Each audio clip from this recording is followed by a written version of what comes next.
but understand that failure is a stepping stone towards success. The failure is not final unless you quit. چلخونه پنت‌هاوس، زندگی لوکس و لاکچری وسط نیویورک، کار کردن با برندهای مختلف و مطرح دنیا رو رها میکنه تا یه دونده بشه. Which, as you said, it can be weird. It can be anything. Mine was weird. Like, why would you leave, like, you know, a great career in that world and living in New York City and, you know, living that dream and just drop everything to start running crazy distances in wild remote areas. It doesn't make sense, but to me it did. So that's the thing. It doesn't matter how weird, how odd, how different, how unheard of whatever dream you have, it is your dream. So it doesn't need to make sense to anybody else as long as it makes sense to you.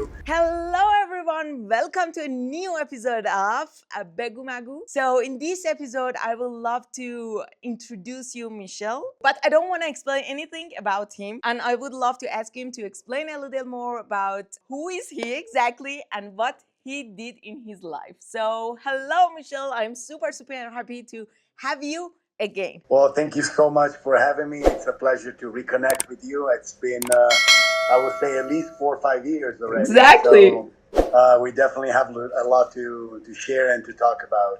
Exactly. I'm so happy.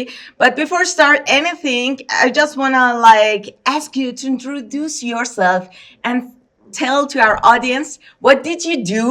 I was born and raised in Italy. I come from a family that has always been in the flower industry, like from farms to export company. And I was raised, and I grew up, and I was raised in that environment. In fact, as I finished my studies, I then started working in the company, started traveling the world, and follow that career. Came a time where I decided that I wanted to do something for myself. So I decided to leave Italy and move to Miami with, trying to pursue my American dream. You know what I mean? Yeah, being something special in your life. Yeah, exactly. Something to make something out of myself. And, you need to take chances. That's the thing. You need to take chances in life. Of course, if I could have stayed at home and everything was going to be okay. But, speaking of stepping out of your comfort zone, you need to put yourself out there and take risks. I decided to leave everything behind. I moved to Miami by myself and really not even knowing where I was gonna live, what I was gonna do. It was just like a bit of a step in the unknown. Mm-hmm. And the very first week that I was there, I actually got scouted by a famous modeling agent, which offered me a contract on the spot. And I began that amazing career that brought me to travel the world once again. I lived in, anywhere from Miami to Milan to New York, Los Angeles. I traveled quite a lot. And for a few years, I lived that dream, with everything that comes with it, the fancy lifestyle and the travels and, making good money and, living a good life. And it was amazing. I was like 24, 25, 26 years old, and it was super Best age. Yeah, it was perfect. It was perfect. But with that also came a life of excesses. I know how hard it is to coming out of comfort zone, but I would love to know what came inside of you to help you to become free from all of those fancy life. Because I'm 27, and in my age, everybody wants to become like a famous or become better in their job or become I don't know, become like rich. All of these things happen to become rich, and left everything behind and going to something like that, it needs something inside you. I would love to know what came to you that makes you free from all of them. Well, it's a very difficult process. Very, very difficult process. And I tell you why. It's because in a way or another, we are so conditioned. Yeah, conditioned and indoctrinated as well by society, by the cultural influence to live a life in a certain way and even to pursue things in a certain way. So as you can see, as you're telling me right now, like everybody's pursuing glamorous, fancy, want to make money, want to have a good, nice car, wants to have all the nice things, but they ignore the process. So there is no growth in that, in my opinion. So if your goal is only focused on the final reward, there is no growth in between. So what that leaves you is a sense of I want to say emptiness in a way that doesn't give you true contentment and happiness in the end, because you're just looking for the outcome and not for the process. Almost like you're starting a journey. If you don't enjoy every single step, every single mile, the whole ride, what's the point of achieving the finish line? It's just gonna be miserable. And that's where I was right at that point that I was sharing with you in my life. I had achieved a very big dream. I was working with like the biggest brands. I was living in New York City. I was living that party, fancy lifestyle, all the nice, fun things. And, one say, oh, what more do you want? But in the end, if you're not content with what you do, then what's the point? And I think it comes from, just to trace it back to where you started, the question, the problem is instilled in the mindset of the society that we live in nowadays. We are so conditioned to think that way that we forget what the true journey is about. And that creates a lot of anxiety, that creates a lot of stress, that creates a lot of discontentment, that creates a lot of disconnection. Exactly. I think through the social media, we forget that why we come in this, like in this world, and what's the reason and what's the goal of being here. So we always try to become more rich because everybody talked about how we can become a rich, how we can, for example, be more in shape or this kind of stuff. And everybody wants to sell something to you behind all these things that happen in social media. Absolutely. It's like, follow me, I'm doing great. And then you can also buy my product. Exactly. I asked you this question before, but I would love to going more deeper. That why do you choose running? I mean, how do you find yourself in running? Running is just a mean. You know what I mean? It was just like a mean. Like all the practices, you can find a lot of different practices out there to find connection. A lot of people practice yoga. A lot of people practice martial arts. A lot of people climb. I found running because running has always been my passion. I always liked that sense of freedom. I like that sense of like not needing nothing. Oh, well, you just need shorts and a pair of shoes, and all you need is just your legs, your heart, your lungs, and step out of the door. And so for me, was like a reconnection with my younger self. I always loved to run around and be free, and that's exactly what running in and being free. It was like a bit of a process of rediscovery in a moment of very like, let's call it a moment of darkness in my life. Despite all of that success that I shared with you before, during my modeling career, especially in New York, was working, I was working really well. I was working with the biggest brands. I was living that dream. Despite that, I wasn't happy, and I was completely disconnected. So that's when I started running, to reconnect with myself and start feeling myself. Then, by chance, I read a book about this ultra runner that opened my eyes to a whole new world, to a whole new sport that I didn't even know it existed. Like all of us, I was watching, track and field at the Olympic Games. I was seeing the marathons, but I never heard of these ultra marathons, these races up and down mountains, across deserts, long distances, 100, 200, 300 kilometers. I was like, how is this possible? And it fascinated me to the point that I was so curious, and I wanted to try it. And so I pretty much started that process. I started training, and I signed up to my first race, which was a disaster, because I went from not being a runner, and in a few months less than 6 months, I trained and I towed the line to a 160-kilometer race. Oh my God. So that's 4 marathons in a row. And about 140 kilometers in, I passed out cold. They brought me away in an ambulance. My family crying, begging me to never do it again. And that's how my process started. That's how my journey started, with a big failure that in a way woke me up. From that moment on, I felt like there was something so special in that pursuit, through that suffering, through that pain, that was allowing feel myself and in a way confront myself, and that was allowing me to grow, and that gave me that sense of purpose. That's so cool. Hearing something like that is so easy, but putting ourselves in your situation can be super, super dangerous, because you did something dangerous.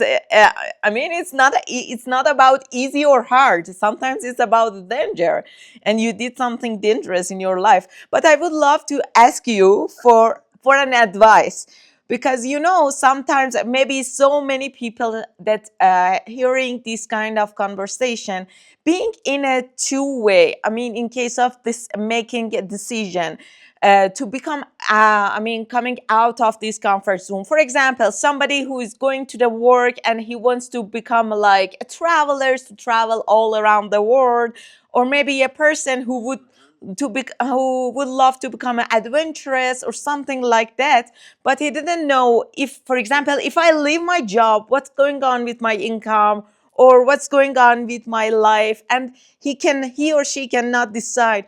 I would love to ask you for an advice for someone who is becoming in this situation. Well, of course, we are tied in many ways. As you say, we're tied because a lot of times we feel that, well, we are, we have responsibilities, especially if you have families and things like that. So, of course, the economical, the financial always plays a major role.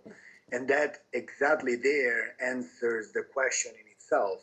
What would you do if you didn't have to pay bills? What would you do with your life, with your time, if the financial wasn't an issue? The root of the problem is that we are so caged by it that in a way it keeps us enslaved in our own thoughts, and we feel like we're trapped because we don't find a way out.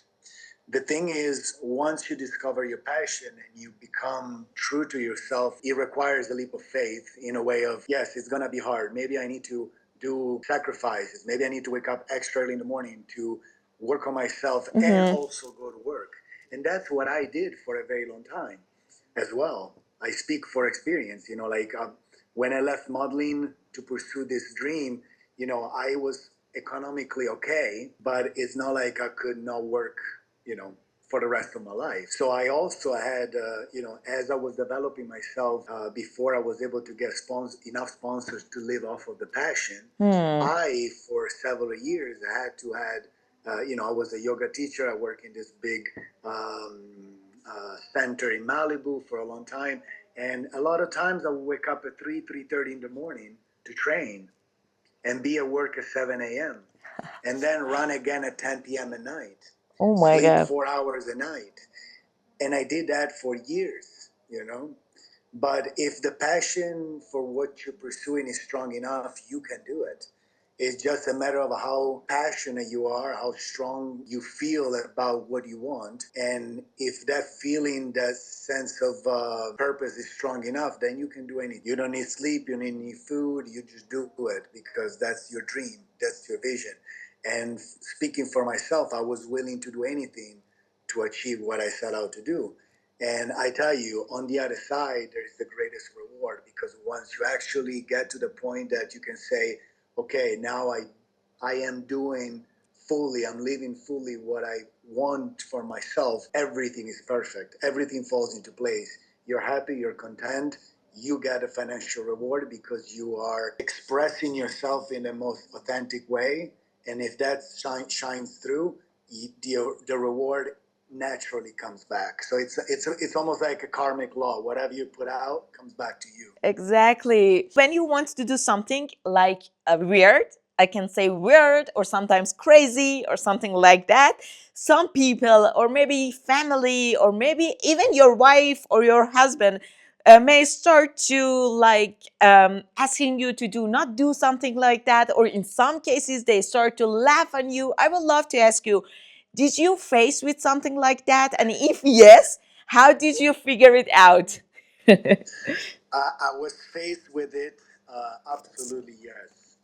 Right from the beginning. Of course, my partner at the time didn't, very much like what I was doing, because, of course, when you invest in yourself, you invest a lot of time, a lot of energy, a lot of effort. And so that took away, of course, from the relationship. We were able to manage it, of course, for a very long time, but the same thing goes with the family. As I told you before, like at the end of that race, my family was begging me to never do it again. But, there I was sitting on that ambulance, and I was like, I need to train better. I need to fix this. I was already thinking, like, I couldn't even hear what they were saying. I was just listening to myself and understanding what I did wrong and how I could better myself to be successful the next time. So my idea there is, I had it's funny because I had this conversation. I had a question like this. I did a talk in my hometown school where I went to school, and they invited me there to have a talk with all the kids, right? And they asked me the same question, and I was like, well, you need to not care for what other people say. You only need to care for what you feel, and you don't need to listen to your parents. You don't need to listen to the teachers, because they don't know anything. They know their experience, they know their life, but they don't know you. They don't know what you want. And all the teachers there, they were mad. Why would you say something like that? And I was like, because it is true. Because we all live our lives according to our reality, but the factual reality of things is not what we perceive. So we are the creator. We are the creators of our own existence. So we need to be as like the teachers. Of course, they serve a purpose because they teach you facts and they teach you things. But we need to be able to transcend that in order to be able to tap into our higher self, our calling, whatever makes us feel inspired, it makes us feel alive, because that's what's the true purpose. The true purpose shouldn't be to make money. The true purpose should be to live a happy, purposeful life. Then, of course, the financial reward will come. But I think the quality of life is not given by things, is given by the inner growth and how much we can express ourselves, because it's only in those moments that we feel at best, that we feel the most alive, that we feel the most connected. We can share, we can help others, we can inspire others, and that to me is the best feeling in the world. So yeah, to answer your question briefly, is don't listen and just do your thing. If you pursue a dream, which, as you said, it can be weird, it can be anything. Mine was weird. Like, why would you leave, like, a great career in that world, and living in New York City, and living that dream, and just drop everything to start running crazy businesses in wild remote areas. It doesn't make sense, but to me it did. So that's the thing. It doesn't matter how weird, how odd, how different, how unheard of the whatever dream you have, it is your dream. So it doesn't need to make sense to anybody else, as long as it makes sense to you. So once you set that straight, then you only have one goal. And I did have my goal in front of me. I didn't care about nothing. I literally didn't care about anything at all. And I just went for it. Thanks for great advice that you had.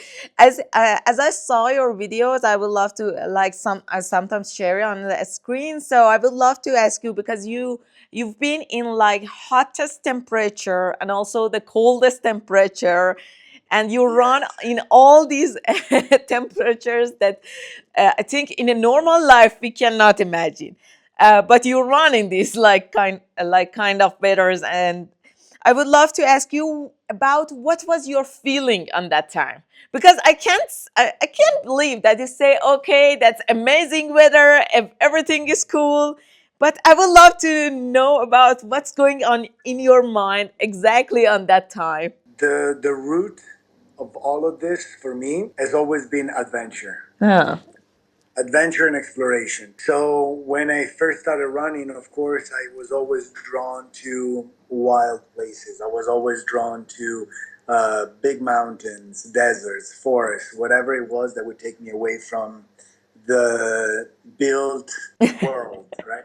The human world. Human world. And of course, I was fascinated about explorers of all kinds. It was super exciting to me and fascinating as well. So as I developed myself in the ultra running world, I then came to find these crazy challenges. And not only you had to run these incredible distances, but you also had to run it in these very challenging environments and conditions. And so in 2016, I decided to embark on this crazy challenge. Two most extreme races on the planet. One being the Yukon Arctic Ultra in northern Canada in the winter, with temperature reaching 40, 50 degrees below zero. Oh my God. And in the summer, right in the middle of the summer, run the Bedwater Ultra Marathon, which is a 220-kilometer race in the heart of Death Valley, which is the hottest place on earth. Temperatures going up to 52, 53, 54 degrees. When I first, in a way or another, I knew I was going to put myself out there, but I somehow just felt confident. I felt myself out there. I know it was risky, but I knew that with the right mindset, I could do it. And in fact, I did. Is there anything that you put a lot of attention on it, and as you become like older or passing all these things in your life, you understood that it's not as much as important? Ooh, that's a good question. What I learned that I needed to stop putting so much expectation on the outcome. So that to me is like one of the biggest lessons. Take away the expectations, because that only adds stress, unnecessary stress, and it doesn't really allow you to fully express yourself, because in a way you feel locked by that fear of failure, or fear of not achieving what you wanted to do. So it's a bit of like a process of achieving mindfulness. Mm-hmm. If you're mindful, you're present, you do the best you can in this moment, and eventually the sum of all those moments will bring you to achieve whatever you set out to do, because you did all the steps well, because you were focused. If your focus is somewhere else, you cannot be present here. And so things just don't unfold as they should. And of course, you're probably going to fail. So that's what I realized, that every time that I don't want to say that I didn't care, but I didn't put that expectation on myself, I always did well. Thank you so much. And also, I would love to know, as an ultra runner, do you have any kind of regret in your life? Regrets, no.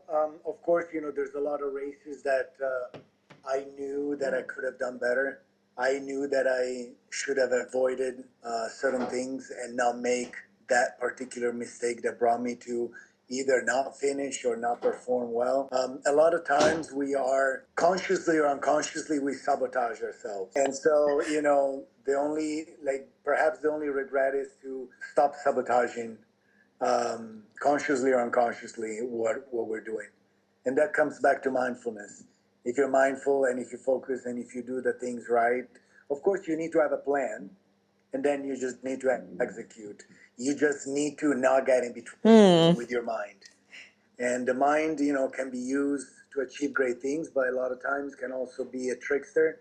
It can also not allow you to achieve what you set out to do. So we need to learn to go with the flow, and allow things to unfold.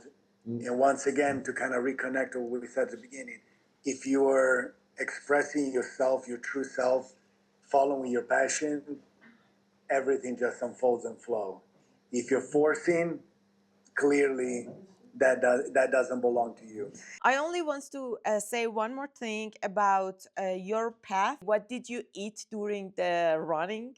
because you did like, for example, in the ones that you got Guinness World Record, you've been on like running for 8 days, as I remember. So how was your day? Did you sleep or you always running? Well, the longest I run in a race was 400 kilometers. Oh. And all of those distances, 100, 200, 300, 400 kilometers, they were done at once. So with no sleep, I would just stop, at different points to get my, my liquids like water, whatever, drink, and, fuel. So I usually, I tend to focus my nutrition mostly on fats. So good fats. In a race, of course, there's a lot of, I eat a lot of like trail mix, nuts, seeds, stuff like this. Of course, you need some like some fruit, maybe some pasta, and I don't focus too much on protein, so I don't eat pretty much anything. No meat, no beans, no nothing, because it will be a little too heavy. So if I need protein, I just have like a protein shake. But all of this pretty much on the run. So you just grab things, you put it in the pack or something, and then just continue running and just eat.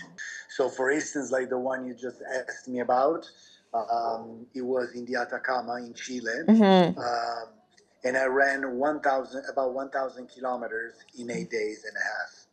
So that was that was about 3 marathons a day. In that one, of course, it was not a competition. It was an adventure. It was an expedition. I had my guides. I had a couple of vehicles, off-road jeeps, that followed me along. And, every 10, 20 kilometers, they would give me like little bits of food. That could be like a protein bar, or a gel, or a piece of fruit, like some nuts, like trail mixes and stuff like that. Light, like every 40 kilometers, pretty much, we would have a break. I would sit down. I would have some rice, some pasta, some soups, have a meal, rest maybe 30 minutes to an hour, then go back out, run another marathon, and in between have little snacks, then stop, refuel well, and every 3 marathons. So at the end of the day, I will usually sleep about 3-4 hours. So overnight, like let's say from midnight to 4 a.m., I would sleep and then get back out and repeat. And I did that for 8 days and a half. Oh, nice. Thank you so much. So, for the last, I would love to ask you, is there anything that you want to share, especially for my generation? Because many my followers would be in my generation and they are young and they are starting to find out what's their purpose, what's their goal for the life. It's your turn. Well, the one thing that I can share is to listen to yourself deeply. What is your true self telling you? What is your heart inspiring you to do? And whatever it is, doesn't matter how weird it may sound, just go for it.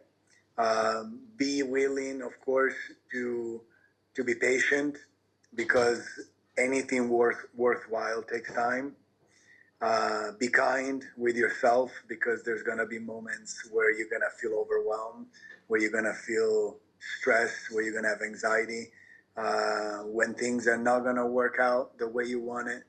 But understand that failure is a stepping stone towards success.